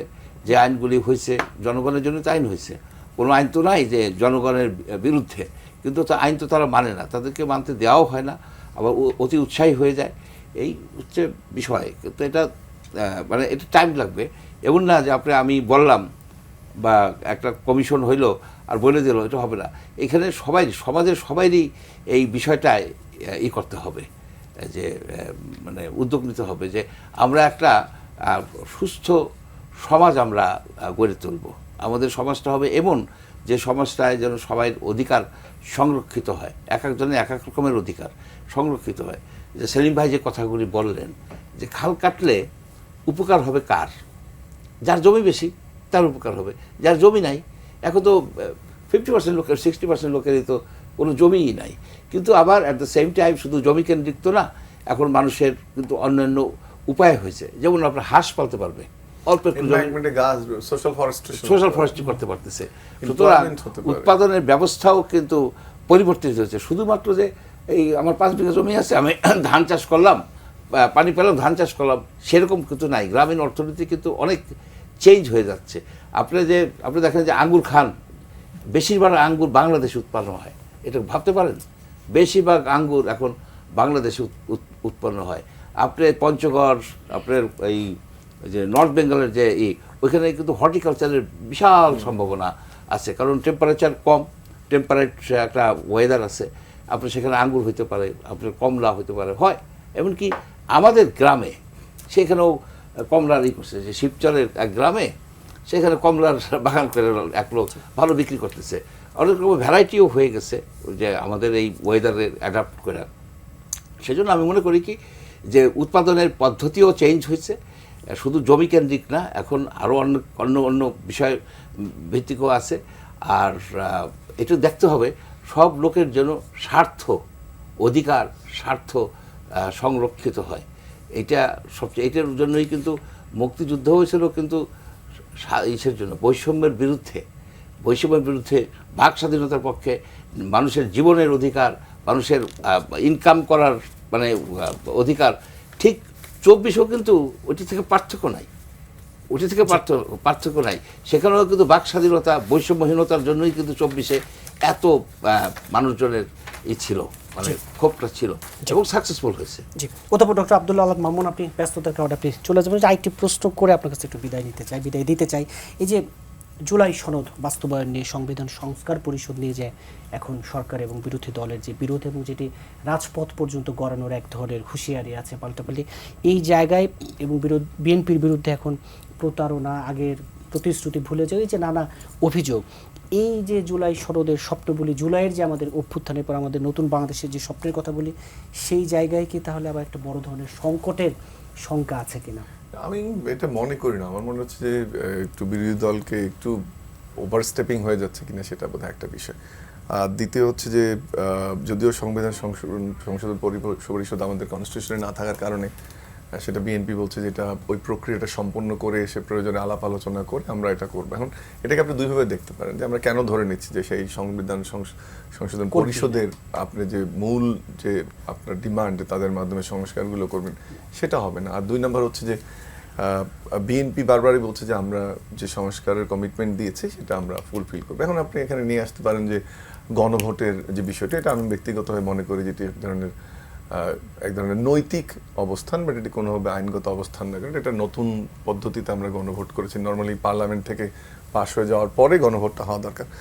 আমি বরং অন্য একটা জায়গায় বলি, যে ধরে নিলাম যে যেভাবে জুলাই সনদ প্রণয়ন হয়েছে, বিএনপি সেখানে নোট অফ ডিসেন্ট দিয়েছে, এবং আসলে মেজর কতগুলো জায়গায় নোট অফ ডিসেন্ট দিয়েছে। আপনি যে কোনো গণতান্ত্রিক প্রক্রিয়া, আপনার যে অগ্রযাত্রা, এখানে ইনস্টিটিউশন স্ট্রেনদেন হওয়ার পাশাপাশি আপনি আস্তে আস্তে স্টেপ বাই স্টেপ যাবেন।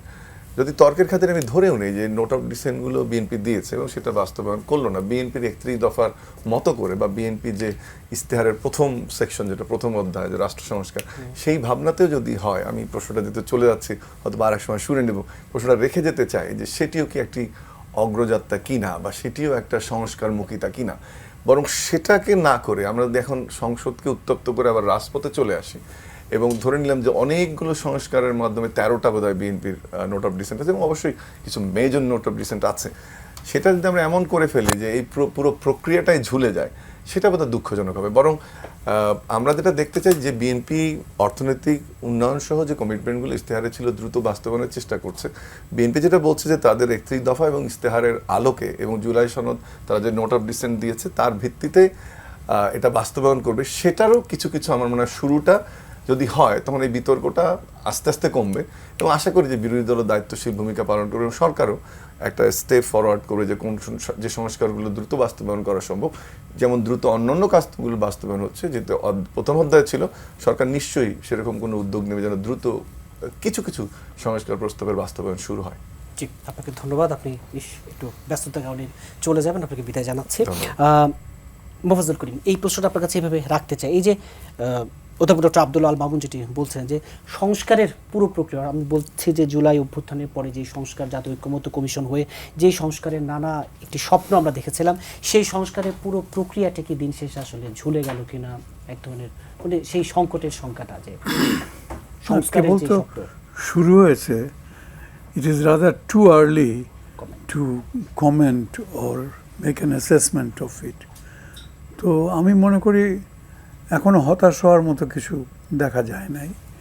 হ্যাঁ, সবই নির্ভর করছে একটা সংঘবদ্ধ এবং একটা সার্বজনীন সম্পৃক্ততা নিয়ে একটা কাজ করার মধ্যে। সেইটা এই সরকার এবং এই সরকারের যে দল, তারা কতটুকু সাফল্য অর্জন করতে পারছে, দ্যাটস ভেরি ইম্পর্টেন্ট।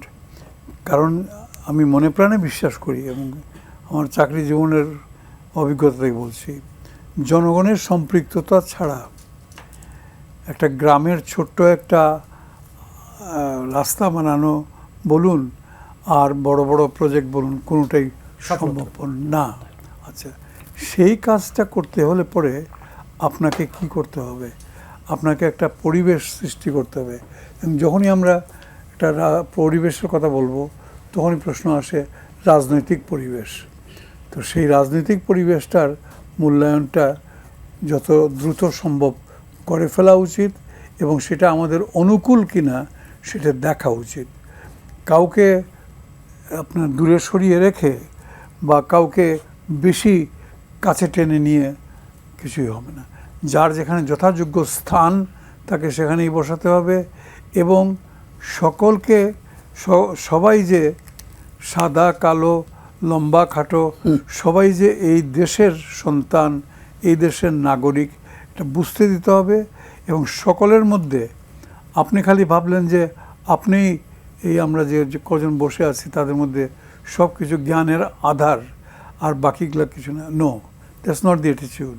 তো সেটা হবে না, আশা করি সেটার লক্ষণ দেখা যাচ্ছে না যেভাবে হচ্ছে। আর আমি একটা কথা জোর দিয়ে বলতে চাই, যে এই দেশে সেই ৭১-এর পরে থেকে যদি সত্যিকার অর্থে জনগণকে নিয়ে, জনগণের পালস বুঝে নিয়ে তারপর যদি রাষ্ট্র পরিচালনা করা হয়ে থাকে, সেটা শহীদ জিয়াউর রহমান করেছেন। শহীদ রাষ্ট্রপতি জিয়াউর রহমানের সময় আমার সৌভাগ্য হয়েছিল যে তার একজন মাঠকর্মী হিসাবে তার খুব কাছে থেকে তার সঙ্গে কাজ করার। তো সেখানে এই জনগণকে কিভাবে সম্পৃক্ত করতে হয় তিনি সেটা বুঝতে পেরেছিলেন এবং সেটা করেছিলেন।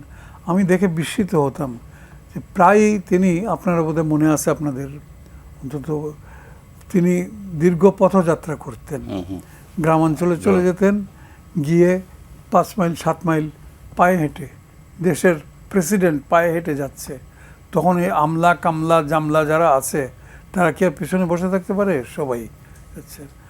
তো গিয়ে সেখানে পাবলিকের সঙ্গে, কারোর সঙ্গে কোলাকুলি, কারোর সঙ্গে হ্যান্ডশেক, কারোর সঙ্গে দাঁড়িয়ে ২ মিনিট কথা বলা, তাদের বক্তব্য শোনা, তারপরে তার যে কর্মসূচিগুলো ছিল আমার পরিষ্কার মনে আছে। একেবারে মাঠের বাস্তবতাটা জানা। আমাকে বললো যে এটা কি স্কুল? আমি বললাম, হ্যাঁ স্যার স্কুল। এটা কি স্কুল? একটা প্রাইমারি স্কুল। আমি স্যার নাম জানি না, গ্রামের, চলেন তো দেখি। কয়ে ঢুকে পড়লো। ঢুকে পড়ে আমি সঙ্গে ছিলাম। তো তখন ক্লাস হচ্ছে না, স্কুল ছুটি হয়ে গেছে। তিনি ঢুকলেন, ঢুকে ২-১ লোকজন স্কুল সম্বন্ধে জানতে চাইলো, ভালো চলছে না খারাপ চলছে জানতে চাইলো। একটা জিনিস আমার এখনও মনে আছে, একজন লোককে ডেকে বলে, এদিকে আপনি একটু আসেন তো। তো গ্রামের একজন লোক, মোটামুটি দেখতে ভদ্রলোক ইত্যাদি, তাকে একটা ওখানেই ব্ল্যাকবোর্ড ছিল, ছিল, চক ছিল, আপনি একটু লেখেন তো বলে একটা শব্দ বললো। স্যার আমি তো লেখাপড়া একটুকু জানেন না? বলে কিছুই জানি। বলে তাতেই হবে। একটা শব্দ লিখতে বললো, বই, বোয়ারসই বই লিখতে বললো। তো সেই ভদ্রলোক সব পেরেছিল। আমি বললাম যে আপনি যে পারলেন, আপনার খালাতো ভাই, চাচাতো ভাই, আপনার বাড়ির লোকজন তারা কি পারে? সবাই পারে না। তখন উনি বললেন যে দেখুন, আপনি একা জানলে হবে না। এই দিস ওয়াজ ইজ স্পিরিট, যে সবাইকে সম্পৃক্ত করে, সবাইকে মানুষকে জানাতে সম্পৃক্ত হবে। করা। জি, মুজাহিদুল ইসলাম সেলিম, এই যে যেই প্রশ্নটা রেখেছিলাম যে জুলাই সনদ বাস্তবায়ন বলি, সংস্কারের জায়গাটি বলি, অনেকে বলতে চায় যে বিএনপি তার রাজনৈতিক অঙ্গীকার থেকে সরে যাচ্ছে এবং এই জায়গাটি নিয়ে এখন সংসদে উত্তাপ, রাজনীতির মাঠে সেটা পেরিয়ে রাজপথে উত্তাপ ছড়ানোর সংখ্যা। তাহলে যে সংস্কার, জুলাই সনদ বাস্তবায়ন, আমাদের সেই স্বপ্নের কি হবে? ধন্যবাদ। দেখেন, জুলাই সনদ এবং এই যে সংস্কারের বিষয়টা এখন একটা খুবই গুরুত্বপূর্ণ আলোচ্য বিষয়। আরেকটা গুরুত্বপূর্ণ আলোচ্য বিষয় হলো আমেরিকার সঙ্গে যে চুক্তি একেবারে ক্ষমতায় ছাড়ার আগে আগে অন্তর্বর্তী সরকার করে দিয়ে গেল, সেগুলো এইটা নিয়ে আমি বলছি। ছোট করে দুটি বিষয় ছোট করে আগের জায়গায় খালি দুটো কমেন্ট করতে চাই। আগে যে আলোচনা হচ্ছিল, বিশ্ববিদ্যালয় স্বায়ত্তশাসিত প্রতিষ্ঠান, আইয়ুব আমল থেকে আমরা সেটা দাবি করে এসেছি। সুতরাং এইখানে সেইটাকে সঠিকভাবে প্রয়োগ করা প্রয়োজন বলে মনে করি, এবং সেই ক্ষেত্রে এইভাবে অ্যাপয়েন্টমেন্ট দেওয়াটাকে যদি রেওয়াজ করে ফেলা হয় তাহলে এটা কিছুতে এটা ইতিহাসে মানা হবে না। 2 নম্বর হলো, একটা কথা এখানে আলোচিত হলো যে বিএনপি একটা ট্রমেটিক সিচুয়েশনের ভিতরে ছিল। আমার নিজের অভিজ্ঞতা, 72-এর পর আমি ডাক্তার ভিপি শেখ মুজিবুর রহমান বঙ্গবন্ধু, তিনি ক্যাবিনেট মিটিং থেকে এসে আমাকে বললেন, সেলিম, বিরাট কাজ করে ফেলছি, সব অ্যামান্ডন কারখানা আমি ন্যাশনালাইজ করে দিচ্ছি। আরও একটা বড় কাজ কি, সমস্ত অফিসারদের ডেকে নিয়ে বলছি, আমার কর্মীরা অনেক কষ্ট করছে, অনেক জেল খাটছে, ওদের একটু দেখেন, ওদের একটু ব্যবসা বাণিজ্য দিয়েন। এই যে ব্যবসা বাণিজ্য দিয়েন বললো, লাইসেন্স একদিক দিয়ে কিনলো, আরেক দিক দিয়ে এতেই কাজ হয়ে গেছে। এই নব্যধনিক শ্রেণীর জন্ম হলো। সুতরাং এইসব বিষয়ের যে আলটিমেট ফলাফল, সেই সব দিকে যদি আমি নজর না দিয়ে খালি পপুলিস্ট চিন্তার জায়গা থেকে যদি করি, তাহলে পরে হয়তো সাময়িকভাবে আমি হাততালি পাবো, কিন্তু ভেতরে ভেতরে কিন্তু পরিস্থিতি না। এবং এইসব ক্ষেত্রে আমি অনুরোধ করব যে এটা কালেকটিভ ডিসকাশনের ভেতরে থাকা উচিত।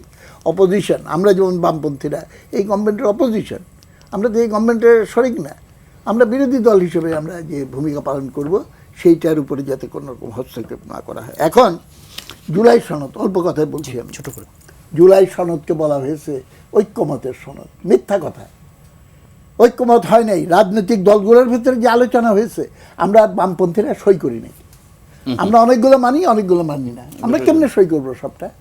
আর বিএনপি, তারা তো নোট অফ অবজেকশন অনেকগুলোতে দিয়ে রাখছে, এবং ভোটের ভেতর দিয়ে বিএনপি যখন মেজর পার্টি হিসেবে এমার্জ করলো, তাহলে কেমনে আমরা বলবো এইটা একদিকে যেমন রাজনৈতিক দলের ঐক্যমত না, জনগণের ঐক্যমত না? তাহলে পরে এজেন্ডা, কিন্তু আমাদের কনস্টিটিউশন রিফর্ম দরকার, গুরুতর মৌলিক ধরনের রিফর্ম দরকার, কিন্তু সেইটার বেসিস এই যেটা তারা ভুয়া একটা সনদ তৈরি করে এটা জনগণের নামে এবং রাজনৈতিক দল নামে এইটা বাতিল করে অল্টারনেট প্রস্তাব। এবং আমরা বামপন্থীদের পক্ষ থেকে খালি 2-3টা পয়েন্ট আমি বলতেছি, যেমন না ভোটের বিধান করিতে হইবে, রাইট টু রিকল, 5 বছরের জন্য ইলেক্ট করে দিলাম, 5 বছর আমাকে সুন্দর সুন্দর কথা বলে যে তারপরে আমার 12টা বাজিয়ে দিল, তা আমাদের রাইট টু রিকল এখানে রাখতে হবে। আমাদের সেইখানে মৌলিক অধিকার, অন্ন, বস্ত্র, শিক্ষা, চিকিৎসা, বাসস্থান, এইগুলো হলো রাষ্ট্রের লক্ষ্য। আর লক্ষ্য বললে হবে না, এইগুলোকে মৌলিক অধিকার চ্যাপ্টারে অন্তর্ভুক্ত করতে হবে। স্থানীয় সরকারের ক্ষমতায়ন, এইখানেও আমরা আলোচনা করলাম, কিন্তু কোনো ক্ষমতায়ন হবে না যতক্ষণ পর্যন্ত না অর্থনৈতিক ক্ষমতায়ন এনশিওর না করা হয়। ওর জন্য টোটাল বাজেট যে আমরা কালেক্ট করি, সেইটার একটা স্ট্যাটিউটারি বিধান করে দিতে হবে যে 30% বা 50% বা 40% এইটা সরাসরি লোকাল গভর্নমেন্টের জন্য খরচ হবে, ইত্যাদি ইত্যাদি। এইসব প্রপোজাল নিয়ে ওরা কী করবে না করবে আমি জানি না, কিন্তু আমরা এইটা নিয়ে কনস্টিটিউশন রিফর্মের জন্য আন্দোলন শুরু করব। ওরা কেন পাবলিকের মতামতের ভিত্তিতে ঐক্যমত করছে না? কারণ অনির্বাচিত ব্যবস্থা থাকলে এবং ইন্টারিম গভর্নমেন্ট যেহেতু ইলেক্টেড না, তারা জানে অধিকাংশ জনগণ তাদের প্রস্তাবনা মানবে না, এবং আমাদের দেশের স্বাধীনতা ৭১কে যেভাবে মূল্যায়ন করে ভিন্ন একটা জায়গায় তারা এটাকে বয়ানটাকে তৈরি করেছে। আওয়ামী লীগ একভাবে বয়ানটাকে বিকৃত করেছে। এটা খালি এক নেতা বা এক দলের সৃষ্টি। আর তারা আরও পেছনে চলে গিয়ে বলেছে it was a miscarriage of history in so many words. এটা আসল অর্থ হলো ৭১ হলো ইতিহাসের ধারাবাহিকতা থেকে একটা বিচ্যুতি। সুতরাং আমাদেরকে আনডু দ্য মিস্টেক অফ 71 এই জায়গাটা নিয়ে এসে অরিজিনাল যেটা তারা বলেছে নূতন প্রজাতন্ত্র আমরা বয়ান, আমাদের কারেক্ট বয়ান, নাইদার আওয়ামী লীগের বয়ান নর জামাতে ইসলাম বা পাকিস্তানপন্থীরা যে বয়ান দিয়ে এই তৈরি করছে এই দুই বয়ান না। আমাদের সত্যিকার মানুষ যেভাবে এইটাকে দেখেছে অবজেক্টিভ জায়গা থেকে আমাদের সেইটাও থাকতে হবে। এইগুলো হলো দিস আর দ্য কোশ্চেন যেগুলো আমাদের করতে হবে। জি, একটি বিষয়ে তিনজনের মন্তব্য শুনে আজকে অনুষ্ঠান শেষ করব। ডক্টর মঞ্জুর আহমেদ চৌধুরী, এই যে আমরা দেখেছি যে দীর্ঘ একটা সময় যে ক্ষমতার পালা বদল, অর্থাৎ এই যে নির্বাচিত সরকার থেকে আরেকটি সরকার কীভাবে জনগণের ভোটে নির্বাচিত হবে, সেই জায়গাটিতে একটি বড় সংকটের কারণেই কিন্তু আজকে দেশের বলা হয় যে পরিস্থিতি। সেই জায়গায় তত্ত্বাবধায়ক সরকারের ফেরত আসা কতটা স্বস্তির?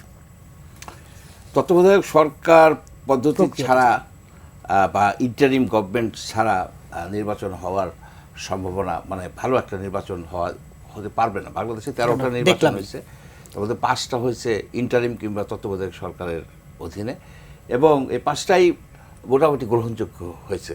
এবং একবার মাত্র পিসফুল ট্রান্সফার অফ পাওয়ার হয়েছে 2001-এ, আওয়ামী লীগ যেটা বিএনপির হাতে দিছে। এইখানে আপনার ইন্টারিম গভর্নমেন্টটার যে আইডিয়াটা কিন্তু ইন্টিগ্রেটেডটা নষ্ট করছে মওদুদ আহমেদ সাহেব যখন উনি চিফ জাস্টিসের বয়স বাড়ায় দিলেন। তারপরে কিন্তু আস্থা থাকে নাই ইন্টারিম এই তত্ত্বাবধায়ক সরকারের উপরে, শেষ পর্যন্ত এটাকে তো ডিচ করে দিল। পরে যখন আনা হলো আবার নতুন করে অনেক রক্তের বিনিময়, সেইটাকে আবার নষ্ট করে দিল আমাদের খলিলুর রহমান সাহেব এবং এই জাস্টিস, এই যে অ্যাটর্নি জেনারেল, ওনারা ছিলেন ইন্টারিম গভর্নমেন্টের নিরপেক্ষ সরকারের লোক ছিলেন ওনারা। তো ওনারা এই দলীয় সরকারে কিভাবে আসলেন? তার মানে কি কুইট প্রো ছিল? আমি যদি বলি, আমি একজন ক্রিটিক্যাল লোক হিসেবে, যে খলিলুর রহমান সাহেব বিএনপিকে উইন করানোর চেষ্টা করছেন, কারণ উনি এখানে মন্ত্রী হয়েছেন 5 বছরের জন্য। আসাদুজ্জামান সাহেবও তাই হয়েছেন। এই যে আগামী যে কেয়ারটেকার গভর্নমেন্ট হবে 5 বছর পরে, তখন তো কোশ্চেন উঠবে যে এই কেয়ারটেকার গভর্নমেন্টের এই অ্যাডভাইজার ওই দলকে সাপোর্ট করে, এই করে সেই করে। এইখানে কেয়ারটেকার গভর্নমেন্টের এই ইন্টিগ্রিটিটা রক্ষা করার জন্য এদের আসা উচিত হয়, এদেরকে নেওয়াও উচিত হয় না। এটাই হলো আমার এই কমেন্টটা। আর একটা জিনিস আমি একটু না বলে ছোট করেই বলতেছি, জাতীয় ঐক্যমত্য বলতেছেন আপনি, কত পার্সেন্ট লোককে এখানে রিপ্রেজেন্ট করছে? যে কয়টা দল, 31টা দল, আপনি হয়তো 50% লোক, বাকি 50% লোক যারা আওয়ামী লীগ করে, যারা আপনার জাতীয় পার্টি করত, তাদের সাথে আপনি ঐক্য করবেন না? তাদেরকে নেবেন না আপনার সাথে? তাহলে জাতীয় ঐক্য কীভাবে হয়? আচ্ছা, যারা রাজনীতি করে না, যেমন আমি কোনো দল করি না, রাইট, তা আমার প্রতিনিধি কি আছে এখানে? বা যে একজন শ্রমিকদের কোনো অর্গানাইজেশনকে আপনি নিছেন, চা বাগানের লোকদের নিছেন, আপনি সেখানে উপজাতি যারা আছে বা ক্ষুদ্র নৃগোষ্ঠী তাদেরকে আপনি নিছেন। এটা জাতীয় ঐক্য হয় নাই। এটা ছিল একটা সরকারকে প্রলম্বিত করার, ইন্টারিম সরকারের প্রলম্বিত করার একটা ফাঁদ ছিল। সেই ফাঁদ থেকে ফাঁদ কেটে বিএনপি বাইরে আসছে। আর যে ওই যে অধ্যাদেশটা, যে আদেশ তো দিতে পারে না। 1973 পরে কোনো আদেশ নাই রাষ্ট্রপতির, আছে অধ্যাদেশ। হাতে একেবারে সময় নেই। মোফাজ্জল করিম, যে তত্ত্বাবধায়ক সরকারের ফিরে আসা, এই ব্যবস্থার ফিরে আসা কতটা স্বস্তি রাজনীতির জন্য? মানে তত্ত্বাবধায়ক সরকারের প্রাসঙ্গিকতা এবং এই ব্যবস্থাটা যে আবার ফিরে এলো। দেখুন, আমরা এখন পর্যন্ত এক অর্থে আমাদের রাজনৈতিক প্রজ্ঞা, রাজনৈতিক আমাদের যে জ্ঞান ইত্যাদি এখন পর্যন্ত মজবুত হয় নাই। এখন পর্যন্ত আমরা তার শৈশবেই আছি। অতএব হঠাৎ করে আমরা এখন ওই অমুক মডেল আর তমুক মডেল ইত্যাদি দিয়া কোনো লাভ হবে না। আমাদের প্রথম করতে হবে যেটা আর কি, সেটা হচ্ছে কি গণতন্ত্রটাকে প্রাতিষ্ঠানিক রূপ দেওয়ার জন্যে একটা ভালো নির্বাচন সবসময়। জোড়াতালি দিয়ে আপনি 1 বছর, 2 বছর, 3 বছর চালাতে পারেন, কিন্তু এটাই সিস্টেম হতে পারে না। অতএব সেই সিস্টেম করার জন্য আপনাকে কি করতে হবে, ভালো নির্বাচন দিতে হবে এবং সুনির্বাচিত একটা সরকারকে কাজ করার সুযোগ দিতে হবে, এবং সেইটাই তারপরে আস্তে আস্তে সিস্টেমে দাঁড়াবে। তো সেই জন্যে তত্ত্বাবধায়ক সরকারের প্রয়োজনীয়তাটা অনস্বীকার্য আমি মনে করি বর্তমান আপাতত আর কি। কিন্তু কেউ যদি মনে করে যে না এখনও এইগুলো আর দরকার নাই তত্ত্বাবধায়ক ইত্যাদির, আমি একমত নই। আমরা আরেকটু আমাদের মানে আমাদের আর কি যোগ্যতা এবং দক্ষতা প্রমাণ দেই, তারপরে আপনারা যা খুশি যেরকম করবে খুশি, সংবিধানে যেরকম থাকবে সেইভাবে আপনারা নির্বাচন দিবেন। আপাতত একটা তত্ত্বাবধায়ক। আরেকটা কথা বলে শেষ করি, আমার নিজের ব্যক্তিগত ধারণা, যাই করুন না কেন দেশের মানুষ কি চায়, সাধারণ মানুষ তারা দুই মুঠা খেয়ে পরে কোরমা পোলাও চাচ্ছে না, কোনো কালিয়া কোরমা কিছুই চাচ্ছে না। তারা কি চায়, ডাল ভাত চারটা বা যা খেয়ে তার বাপদাদা 14 পুরুষ যেভাবে দিন কাটিয়েছেন সেভাবে দুইটা খেতে চায়, আর শান্তি শৃঙ্খলা মতো ঘুমাইতে চায়। এই দুইটা জিনিসের দ্রব্যমূল্য আর ওই আইন শৃঙ্খলা, এইটার প্রতি আপনার বর্তমান সরকারকে, কারণ এটা এই দুইটাই আর কি আমার মতে ঠিক যেটুকু ট্রিটমেন্ট পাওয়া উচিত ছিল অতীতে পায় নাই, নজর দেওয়া দরকার। জি, মুজাহিদুল ইসলাম সেলিম, আপনার কাছে অনুষ্ঠান শেষ করবে যে একটি ভালো নির্বাচনের প্রত্যাশা এবং তত্ত্বাবধায়ক সরকারের ফিরে আসা। প্রথম বিষয়টা এই বিষয়টা বলতে চাই, তত্ত্বাবধায়ক সরকারের বিষয়টা এসেছিল এরশাদের বিরুদ্ধে যখন সংগ্রাম হয়। আমরা 3 জোটের রূপরেখা রচনা করলাম, সেটা ড্রাফট করার দায়িত্ব আমার ছিল। প্রথম ড্রাফটে আমি লিখেছিলাম আগামী 3টা ইলেকশন তত্ত্বাবধায়ক সরকারের অধীনে হোক। দেখা গেল আওয়ামী লীগের নেত্রী এবং বিএনপির নেত্রী বললো সেলিম ভাই এইগুলো বাদ দেন, এইসব আননেসেসারি, এটা পরে দেখা যাবে। পরের হিস্ট্রি হলো এই দুইটা দল যখন ক্ষমতায় থাকে তারা তত্ত্বাবধায়কের বিরুদ্ধে, আর যখন বিরোধী দলে থাকে তত্ত্বাবধায়কের পক্ষে। তারপরে ফাইট করে করে আমরা এটা করলাম, এবং তারপরে মওদুদ সাহেব ইত্যাদি সেগুলো আপনারা শুনছেন। সুতরাং এইটা আমাদের করতে হবে, অবশ্যই করতে হবে। এখন এইটা করতে আইন করলেও এটা কার্যকর হবে কি হবে না, যেমন একটা প্রশ্ন আসলো, খাল নদী দখলমুক্ত করা কি সম্ভব? প্রেজেন্ট কাঠামোর ভিতরে সম্ভব না। কেন? কারণ হলো বুঝতে পেরে, আপনি এই দখলদারকির উপরে হাত দিতে গেলে আপনার রাজনৈতিক ক্ষমতা হাতছাড়া হয়ে যাবে। তা আপনি ক্ষমতা ছেড়ে দিবেন নাকি খাল খনন করে আপনি জনগণের স্বার্থ রক্ষা করবেন, এইটা ডিসাইড করতে হবে। একবার শেখ হাসিনা আমাকে বলছিল যে কি বলবো বলেন তো, আমি কি কাজ করব। আমি বলছি কি অত চিন্তা করেন না, 7ই মার্চের বক্তৃতাটা মনে রাখেন, আমি প্রধানমন্ত্রিত্ব চাই না, আমি মানুষের অধিকার চাই। এই চিন্তা থেকে যদি নেতৃত্ব মুভ করে আমার মনে হয়, আমি বলেছিলাম এটা করেন, প্রধানমন্ত্রিত্বও থাকবে, মানুষের অধিকারও থাকবে, কিন্তু এটা করি না। কারণ ক্ষমতা এমন একটা জিনিস, বাঘের পিঠে চড়া যায়, ওখান থেকে নামা যায় না, আপনাকে নামতে দিবে না। 3 জনকে আজকে স্টুডিওতে সময় দেওয়ার জন্য ধন্যবাদ। দর্শক, এন মোহাম্মদ পাবলিক পার্লামেন্ট আজ এ পর্যন্তই। আগামীকাল আবারও দেখা হবে, সে পর্যন্ত ভালো থাকুন, সুস্থ থাকুন।